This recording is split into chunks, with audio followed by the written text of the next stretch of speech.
કેશોદના એક ગામમાં લગ્નની લાલચ આપી 21 વર્ષીય યુવતી સાથે યુવકે વારંવાર દુષ્કર્મ આચર્યું।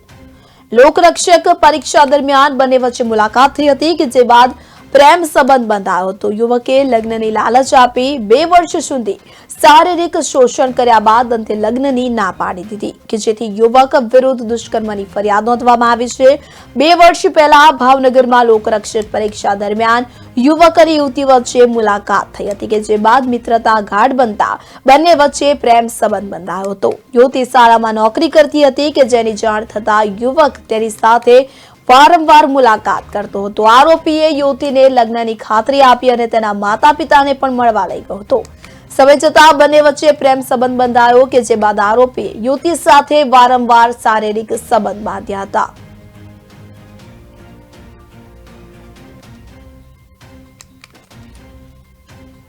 કેશોદ પોલીસ સ્ટેશન ખાતે એક લગ્નની લાલચ આપી અને દુષ્કર્મ કર્યાની એક ફરિયાદ દાખલ થયેલી છે, જેમાં ભોગ બનનાર અને આ કામના આરોપીને આજથી 2 વર્ષ પહેલાં જ્યારે ભાવનગર ખાતે લોકરક્ષકની પરીક્ષા દેવા ગયેલા ત્યારે સાથે ગયેલા, તે દરમિયાન બંનેનો પરિચય થયેલો। ત્યારબાદ એ લોકો એકબીજા સાથે મિત્રતા શરૂ કરેલી હતી અને ત્યારબાદ અવારનવાર તેઓને સગાઈ અને લગ્ન આપણે સાથે કરેલું છે એવી લાલચ આપી તેઓની સાથે અવારનવાર દુષ્કૃત્ય કરી અને ત્યારબાદ તેઓ આજથી 1 માસ પહેલાં સગાઈની પણ વાત કરેલી અને એમના આરોપીના માતા પિતા પણ ત્યાં ભોગ બનનારને ત્યાં આવેલા અને નક્કી કરેલું અને ત્યારબાદ ફરી લગ્નની વાત કરતા તે લોકોએ ફરી જઈ અને લગ્ન કરવાની ના પાડી દીધેલી।